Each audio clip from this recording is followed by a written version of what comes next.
Hello, my friends, and welcome back. Thank you very much for being with me again today. Well, it seems like we reached that point, and that point is no more weapons available for Ukraine.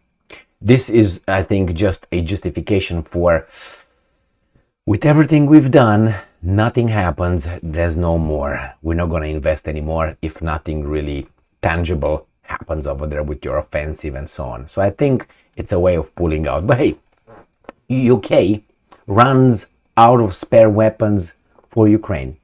So United Kingdom, Great Britain has no more weapons to give. Now what?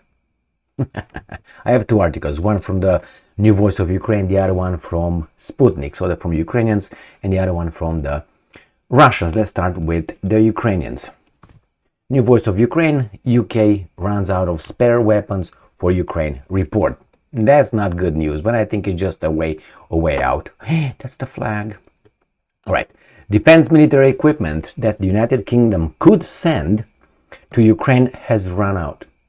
Bye-bye. The Telegraph reported on October 3rd, citing an unnamed military official. According to this source, London will continue to supply weapons to Kiev, but Ukraine presently requires anti-aircraft defense systems and artillery ammunition, both of which the UK is fresh out of. And wait a minute.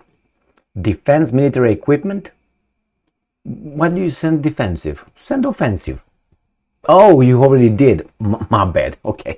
Unless you call tanks defensive, the Storm Shadows missiles defensive. Yeah, okay. No, it doesn't work that way, man. And I'm quoting here. We have given as much as we can afford, the official said. The source added that the burden of supplying billions in aid to Ukraine should not fall solely onto London. Wait, nobody invited you? You barged in. So now London says, oh, you know what? We should not be the only ones providing here.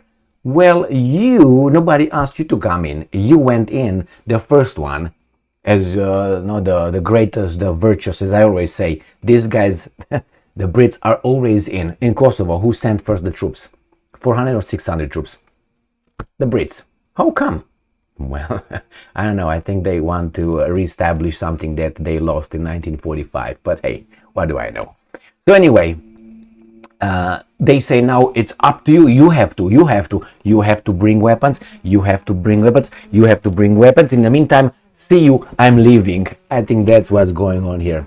I think the UK is just saying bye. I'm leaving, and it's trying to leave others over there. So it's not very honorable, you know. If you screw up, and then you leave someone on the field, and you get out, you take your toys and go.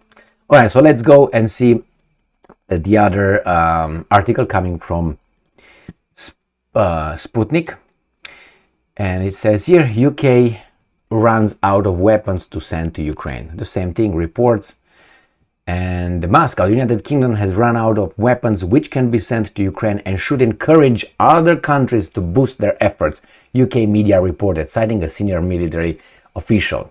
Well, that's it. And it says here, we've given away just about as much as we can afford. We will continue to source equipment to provide for Ukraine. But what they need now is things like air defense assets and artillery ammunition, and we've run dry on all that. The report cited a source saying. The source also said that the UK is not the only country supporting Ukraine, therefore other allies can provide more funds and ammunition and share the burden. All right. I think now that's bad news. I think the Americans, the Pentagon, said the same thing yesterday or the day before. Hey, if you guys shut down that little thing over there, the government, we don't have but only $5.4 billion to give to Ukraine until you reopen the government, which right now is open, I think, for the next 45 days or so, until I think November 17 or something, and then they're gonna vote again, and they're gonna open it. And if not, What are they gonna do? Not send weapons to Ukraine? Biden said he's certain they will send, they will vote. There's no problem without it. And I think so too, because there's two parallel things. These guys that who think are important, and the guys who are important. And they don't think they are, and they know it, they are. And the guys that think they're important are the politicians. They just pretend. They it's like you go to the theater, it's or stage over there. They play, they fight for you, and you're like, like wrestling, WWE or whatever that is, WrestleMania or something. When I first saw that, I thought, what the hell is this? How can a normal person watch that? Those guys with Hulk Hogan and those guys and Mr. Perfect, and those are the old guys. When I watched the first time, I was like, what the hell is going on with this guy? This is fake. This is theater. These are fake, and they have world championships. And I said, what kind of society? But I think you keep some people busy, drink some beer, consume, go home happy, and go to work next day. I guess. Good invention. Anyway, so let's go back to these guys. So now what? They will find the weapons, but those guys are just playing games. They will find the weapons, and or these guys are just trying to pass the dead cat now on everybody else. Whoop, look, you deal with it.